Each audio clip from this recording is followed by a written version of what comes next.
What's going on, guys? Dylan Conrad, Coach Con Diesel. I'm going to talk to you guys today about protein and fat loss. Before I get into that, follow me on social media at Coach Con Diesel. Like, subscribe to the channel, comment, all helps the algorithm. And yeah, you can tell I'm obviously at a new angle here. I'm back in Los Angeles. I'm a freaking nomad. We don't have a home. I just realized that. We're kind of just like in between places. So anyway, it feels cool. Just a little side note. But yeah, so I'm going to talk to you guys today about high protein diets. And before I get into that, and fat loss rather, high protein diets and fat loss, there's a common conception that having a high protein diet is advantageous for your metabolism. I'm going to debunk that myth. I'm going to also tell you why 70% of our clients actually, and probably even more, are on high protein diets. Let me get into the latter first.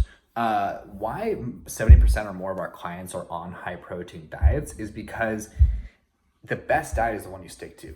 And having a high protein diet makes adherence to the protocol, the nutrition protocol, whatever we're putting on our client, it makes it a lot more sustainable. The reason why is having a high protein diet is so satiating. Like, it's so filling. It expands the crap out of your stomach.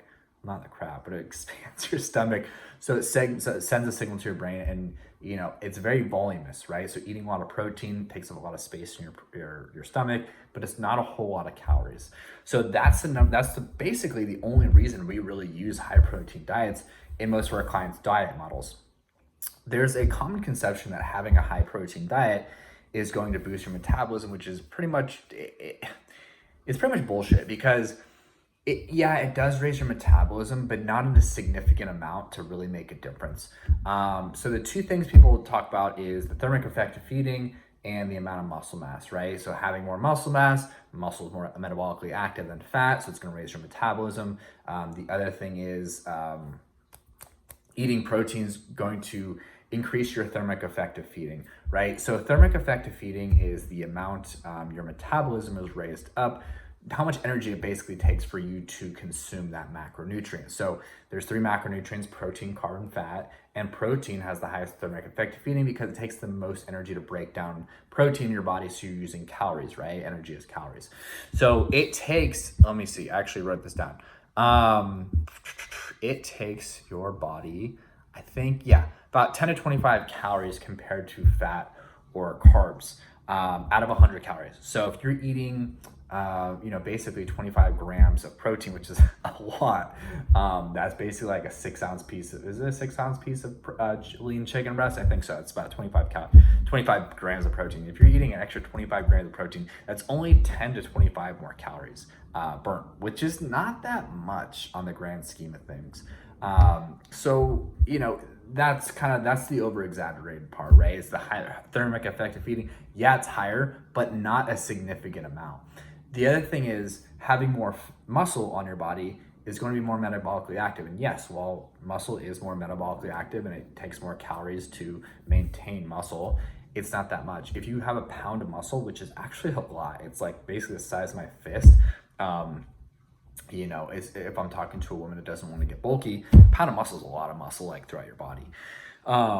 So 1 pound increase in muscle is going to increase your metabolism by a whopping 6 calories.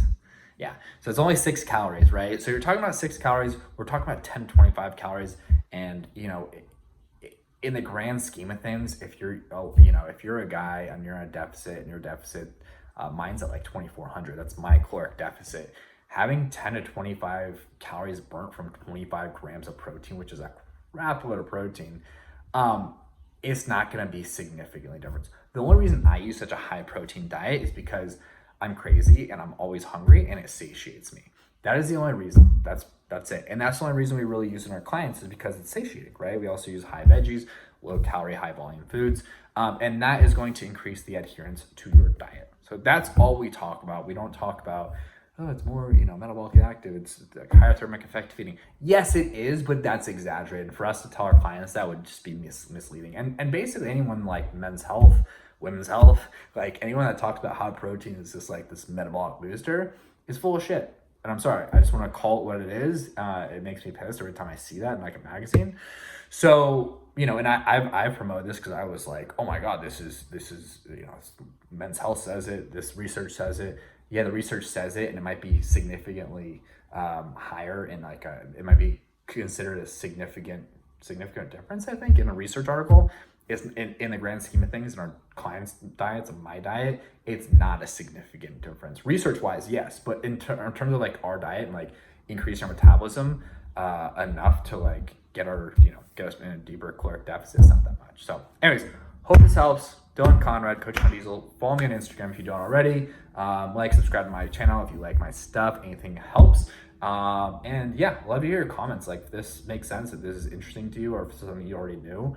Love to hear your thoughts on this. So anyways, enjoy the rest of your day, guys.